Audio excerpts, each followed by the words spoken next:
क्या तुम मर चुकी हो योगी समहिका? नहीं। करण को अचानक से समहिका के दिल में लिपटी कल्प वृक्ष की लताएं दिखने लगी। कर्ण, अर्जुन या कृष्ण को इसके लिए जिम्मेदार मत ठहराना। क्या? अर्जुन के पास जरूरत से ज्यादा भार था। अगर वो परीक्षित को वादा करने के लिए नहीं करते। क्या अर्जुन की वजह से तुम्हारी ये हालत है? कर्ण, मैं बेवकूफ नहीं हूं। मैं गया था अंग देश में, वहां जो हुआ है। मुझे पता है। मैंने ही वहां पर कल्प वृक्ष की पत्ती छोड़ी, जिसे केवल वही अंदर आ सके जिसके अंदर तुम्हारी आत्मा हो। वहां जो हुआ वो बस एक गलती थी। मतलब? वो लॉकेट तुम अभी भी पहने हुए हो।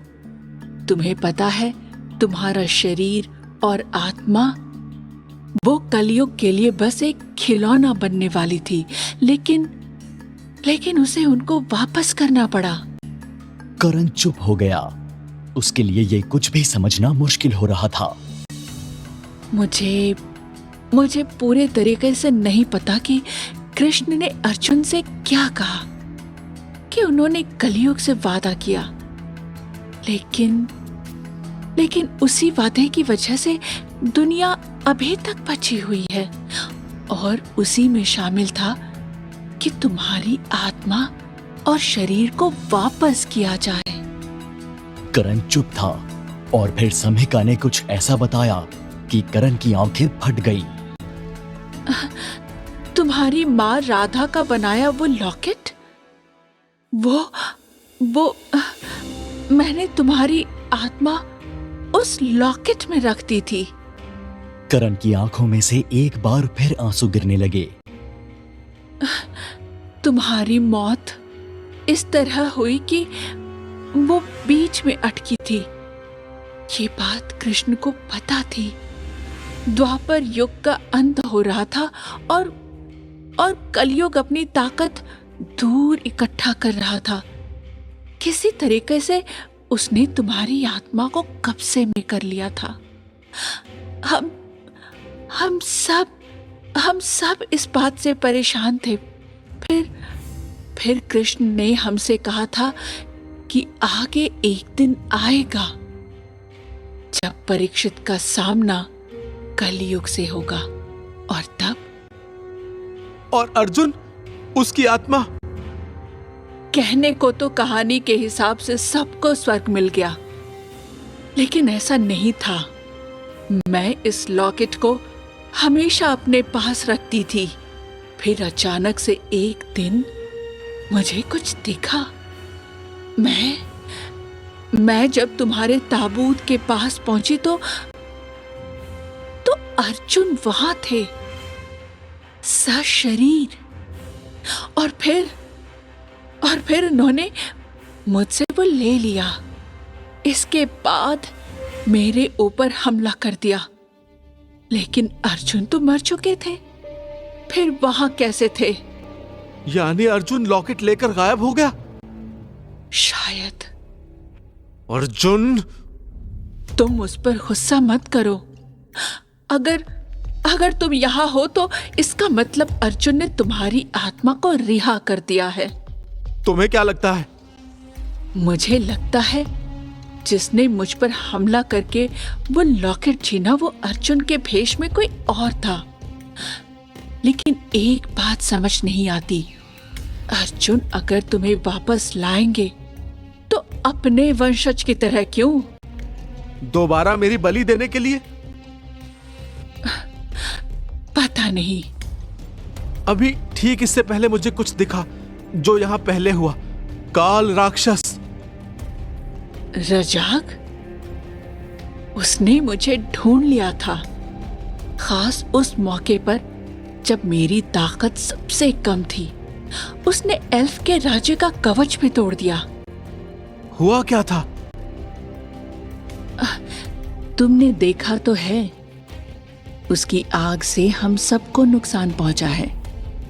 उसकी आग मेरे घाव के जरिए मेरे शरीर में पहुंच गई। मैं मरने ही वाली थी, लेकिन तभी कल्प वृक्ष से जुड़ गई और वहीं मैंने अपनी देह को बाकी एल्फ के साथ इसके अंदर जड़ कर दिया। सम्हिका ये कहते हुए बैठ गई। मेरे पास और कोई रास्ता नहीं था। इन सबको बचाने के लिए जो कुछ भी कर सकती थी मैंने किया। मैंने इस पूरे राज्य को फिर से कवच कर दिया और बाकी सारे एल्फ की याददाश्त में से यहां तक पहुंचने का रास्ता मिटा दिया। तुम्हें पता है, ये कल्प वृक्ष हर एल्फ की आत्मा से जुड़ा है। तो अब वापस तुम्हें जिंदा कैसे किया जाए? मैंने 2 गलती की हैं। एक ये कि मैंने रज्जाक को मारने की कोशिश की। अगर मैं मारने की कोशिश की बजाय रोकती तो उसकी आग का असर मुझ पर नहीं होता। और दूसरे ये कि मैंने उसे दूसरे आयाम में भेज दिया, मतलब आधा ही।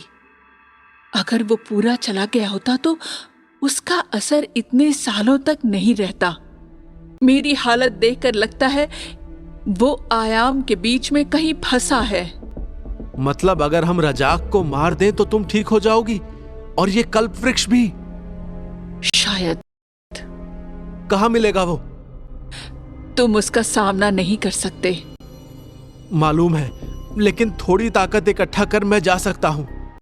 सम्हिका कुछ देर तक करण को देखती रही। ठीक है, मैंने उसे आकाश मंडल के अंदर बंद किया है। मैं तुम्हें उसे खोलने का रास्ता बता सकती हूँ, लेकिन ये मत समझना कि वो आसान होगा। आकाश मंडल को खोलते ही तुम्हें रज्जाक का पता चलेगा, जो कहीं फंसा होगा। करण और सम्हिका कुछ देर तक एक दूसरे को देखते रहे। जब करण ने एक बार आंखें बंद कर दोबारा खोली तो सब कुछ पहले जैसा था। वो लोग कोठर में थे और सम्हिका क्रिस्टल के अंदर थी। उसके दिल की जगह पेड़ की लताएं थी। उसने चारों तरफ देखा। पड़ोस में ही करिश्मा जमीन पर गिरी हुई थी। करण ने उसे जगाया। क्या हुआ था? तुम बेहोश हो गई और फिर मुझे कुछ पता चला। क्या?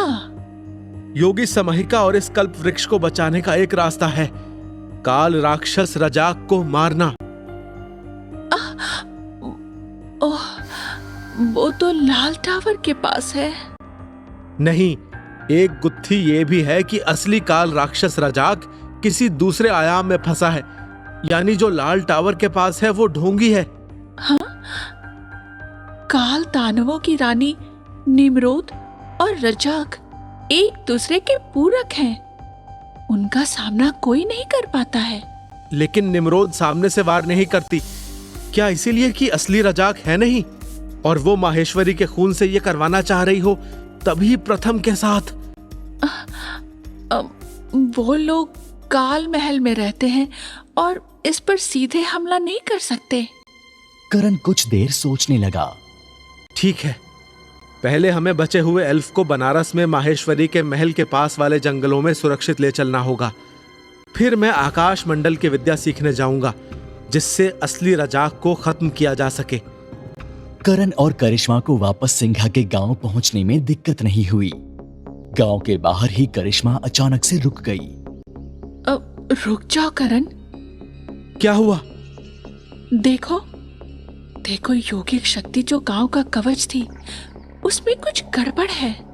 तुम सही कह रही हो, वरना अब तक 1-2 एल्फ तो हमसे मिलने आ ही जाते।